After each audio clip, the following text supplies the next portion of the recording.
2700 కోట్ల revenue surplus అని పెట్టినారు. నేను అడుగుతా ఉన్న బట్టి విక్రమార్క గారిని, పెద్దలు ముఖ్యమంత్రి గారిని, అధ్యక్ష తెల్లారలేస్తే చెప్తారు అధ్యక్ష అప్పులు వడ్డీలు కట్టడానికే మాకు డబ్బులు లేవని. వాస్తవం ఏంది అధ్యక్ష? మరి అయితే మీరు బడ్జెట్లనైనా తప్పు చెప్తున్నారు లేదా బయటనైనా తప్పు చెప్తున్నారు. ఒక దిక్కేమో మీరు సర్ప్లస్ చూపెడుతున్నారు. సర్ప్లస్ అంటే ఏంటిది? జీతాలు గట్టంగా, మిత్తిలు గట్టంగా, పెన్షన్లు ఇయ్యంగా, సబ్సిడీలు ఇయ్యంగా మా దగ్గర 2700 కోట్ల రెవెన్యూ మిగులు ఉంది అని మీరే బడ్జెట్లో చెప్పినరు. మరి ఇంకో దిక్కేమో అప్పుల కోసం అప్పులు తెస్తున్నాం, వీఆర్ నాట్ సర్ప్లస్ స్టేట్ అన్నట్టు, మనం ఏదో నిజంగా చిప్పబట్టుకొని నిల్చున్నట్టు ఈ రకంగా మాట్లాడడం మంచిది కాదు అధ్యక్ష. నేను మొత్తం సబ్జెక్టే మాట్లాడుతున్నాను సార్. సబ్జెక్ట్ టైం ఎట్లా డిసైడ్ చేసినామంటే కేటీఆర్ గారికి 30 మినిట్స్, మహేశ్వర్ రెడ్డి గారికి 15 మినిట్స్, అక్బరుద్దీన్ ఓవైసీ గారికి 15 మినిట్స్, సిపిఐ సాంబశివరావు గారికి 5 మినిట్స్, శంకరయ్య గారికి 30 మినిట్స్. మీరు ఇప్పటికే 45 మినిట్స్ మాట్లాడారు.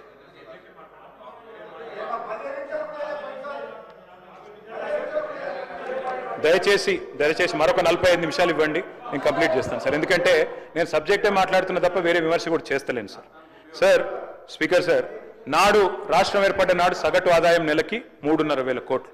మన ముఖ్యమంత్రి గారు చెప్పినారు నెలకు సగటు ఆదాయం ఈరోజు 18,000 కోట్లు. మరి పెరిగిందా సార్, తగ్గిందా తెలంగాణ? అంటే అధ్యక్ష ఎందుకు చెప్తున్నా ఇదంతా అంటే, మీరే బడ్జెట్లో ఒక మాట చెప్తారు, మీరే బయట ఇంకో మాట చెప్తారు. ఇక్కడనేమో రెవెన్యూ సర్ప్లస్ అంటారు, బయటనేమో మరి మాకు అప్పులు కట్టేందుకు మిత్తిలు కట్టేందుకే పైసలు లేవు, అప్పులు తెస్తున్నామని చెప్తారు. ఇంకోది అధ్యక్ష మీరే సోషియో ఎకనామిక్ అవుట్లుక్లో చెప్పినారు కమిటెడ్ ఎక్స్పెండిచర్. కమిటెడ్ ఎక్స్పెండిచర్ అంటే ఏంది సార్? మీరు అప్పులు, వడ్డీలు, జీతాలు, పెన్షన్ ఈ 4 కలిపి కమిటెడ్ ఎక్స్పెండిచర్. రూపాయికి 47 పైసలు మాత్రమే కమిటెడ్ ఎక్స్పెండిచర్ అని మీరే చెప్పినారు. ఆ బుక్లో చూసుకోండి, సోషియో ఎకనామిక్ అవుట్లుక్లో. మరి రూపాయికి 47 పైసలు మాత్రమే దానికి పోతుంటే ఇంకా 53 పైసలు మీకున్నాయి కదా డెవలప్మెంట్. ముఖ్యమంత్రి గారు ఢిల్లీలో చెప్పినారు 18,000 కోట్లలో 6,000 ఇటు కడుతున్నా, 6,000 అటు కడుతున్నా, నాకు మిగిలేదు 500 కోట్లు కూడా లేదు క్యాపిటల్ ఎక్స్పెండిచర్ అని చెప్తున్నారు ముఖ్యమంత్రి గారు. ఇది ఎక్కడ అబద్ధం, ఇది ఎక్కడి పద్ధతి అధ్యక్ష? ఇంకొక మాట అధ్యక్ష, ఈరోజు ఇప్పుడున్న పరిస్థితుల్లో అధ్యక్ష వాస్తవం ఏంటి అంటే, భారతదేశంలోనే, ఇది నా మాట కాదు, రేవంత్ రెడ్డి గారు ఆనాడు పిసిసి అధ్యక్షుడిగా చెప్పిన మాట, దేశంలోనే అత్యధిక ఆదాయం గల రాష్ట్రం తెలంగాణ, ధనిక రాష్ట్రం అని చెప్పారు. ఎందుకు చెప్పారు?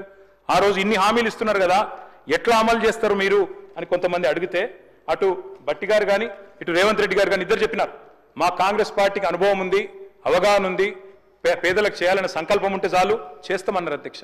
చెయ్యండి మీరు, యూ షుడ్ సక్సీడ్ అని కోరుకుంటున్నాం మేము అధ్యక్ష. వాస్తవం ఏంటి అంటే అధ్యక్ష, ఈరోజు వీళ్ళు ఎందుకు ప్రచారం చేస్తున్నారు అధ్యక్ష? ఇట్లా అప్పులు అప్పులు అప్పులు అని తెల్లారులేస్తే థాట్ పోలీసింగ్, ఒక ప్రాపగాండా పెడ్లింగ్ ఎందుకు చేస్తున్నారు?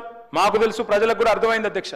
ఎందుకు అంటే అధ్యక్ష, వీళ్ళు అలవిగాని హామీలు ఇచ్చి 6 గ్యారంటీలు 100 రోజులని అఫిడవిట్లు పెట్టి, బాండ్ పేపర్లు పెట్టి, మొత్తం కలిపి డిక్లరేషన్ల పేరిట 420 హామీలు ఇచ్చి ఈరోజు కేవలం వాటిని ఎగ్గొట్టడానికి, 420 ఎన్నికల హామీలను కట్టగట్టి ఏట్లో పారేయడానికి, అదేవిధంగా గ్యారంటీలను గంపగుత్తగా గంగలో కలిపేయడానికి, డిక్లరేషన్లను మూటగట్టి మూసిలో పారేయడానికి ఇవాళ అప్పులు అప్పులు అప్పులు అంటూ సాకులు వెతుకుతున్నారు అధ్యక్ష. ఇది వాస్తవం అధ్యక్ష. థాట్ పోలీసింగ్ చేస్తున్నారు, తెల్లారు లేస్తే ఒకటే రకంగా అప్పులు అప్పులు, కింది నుంచి మొదలు పెడితే పైదాకా. కానీ వాస్తవం ఏంటి అధ్యక్ష? కొందరిని అన్నిసార్లు మోసం చేయొచ్చు, కొందరిని కొన్నిసార్లు మోసం చేయొచ్చు, కానీ అందరినీ అన్నిసార్లు మోసం చేస్తాననుకుంటే మాత్రం అది కుదరదు అనే మాట కూడా నేను విజ్ఞప్తి చేస్తా ఉన్నా అధ్యక్ష. ప్రజలు ఎదురు చూస్తున్నారు. ఈ బడ్జెట్ స్పీచ్ 15 నెలలు, ఇవాళ వీళ్ళు పెట్టిన రెండో బడ్జెట్ అధ్యక్ష. ఇది రెండవ బడ్జెట్ అంటే ఒక ప్రభుత్వానికి 5 బడ్జెట్లు పెట్టే అవకాశం ఉంటుంది. మరి రెండో బడ్జెట్ అంటే 40%. మీరు ఇప్పటికే మీ విధానాలు ఏంది, మీ ప్రాధాన్యాలు ఏంది ఈరోజు చెప్పేసినారు మీరు. మరి ఇందులో ఏముంది అధ్యక్ష? ఈ బడ్జెట్లో 100 రోజుల్లో 6 గ్యారంటీలు అన్నారు, 500 రోజులు దగ్గర పడుతుంది అధ్యక్ష. ఎప్పుడెప్పుడు వస్తాయి డబ్బులు, గ్యారంటీలు అని చెప్పి ప్రజలు ఎదురు చూస్తూ ఉన్నారు. ఇవాళ వాస్తవం ఏంటంటే అధ్యక్ష, 15 నెలల ప్రయాణం మీద ఏమన్నా నిజాయితీగా ఆత్మవిమర్శ ఉంటుందేమో, సరి చేసుకుంటారేమో, కొత్త పథకం ఒక్కటన్నా పెడతారేమో అనుకున్నాం.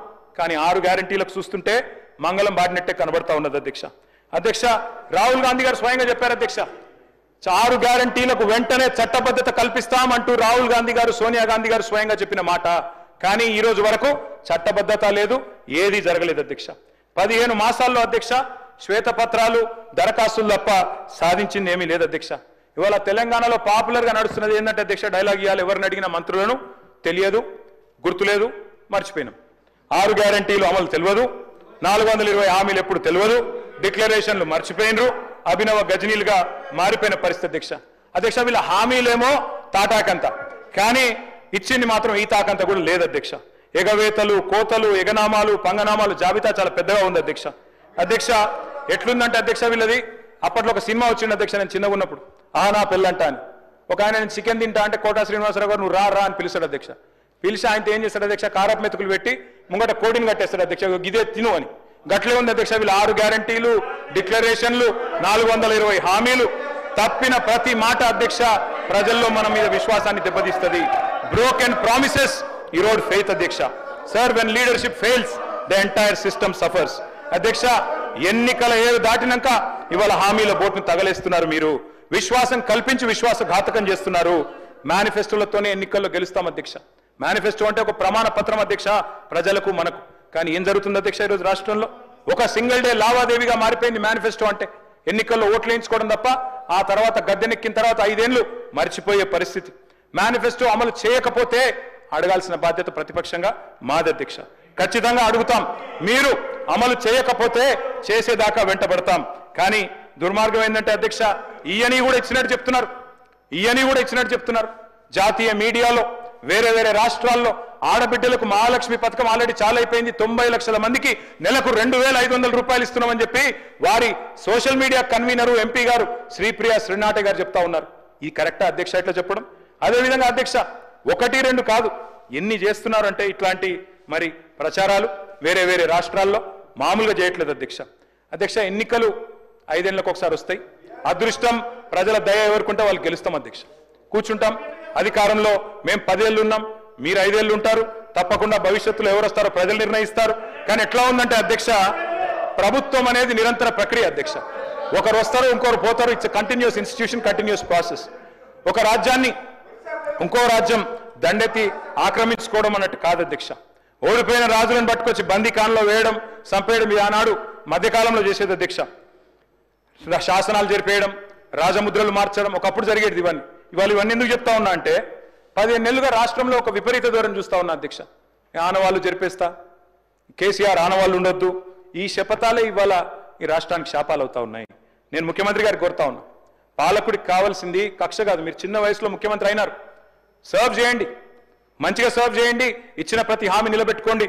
తప్పకుండా మళ్ళీ ప్రజలు అనుగ్రహించిన ఆశ్చర్యం లేదు. కానీ మీరు ఇదే రకంగా పోతే కేవలం కక్షతో, పగతో, ప్రతీకారంతో తుడిచేస్తా, చెరిపేస్తా, కూల్చేస్తా అంటే మాత్రం మీరే నష్టపోతారు, మాకేమి కాదు అధ్యక్ష. అధ్యక్ష పేరు ప్రఖ్యాతులు పెంచుకోవాలంటే, లాంగ్ లాస్టింగ్ లెగసీ ఉండాలి అంటే తప్పకుండా మంచి పనులు చేయాల్సిందే. చేయండి, మాకంటే ఎక్కువ చేయండి, మేము కాదనట్లేదు. కానీ రివెంజ్ పాలిటిక్స్ వల్ల రాష్ట్రం ఆగమవుతుంది, సంక్షేమం నుంచి సంక్షోభం దిక్కు పోతున్నది. నేను చెప్పలే, మీరే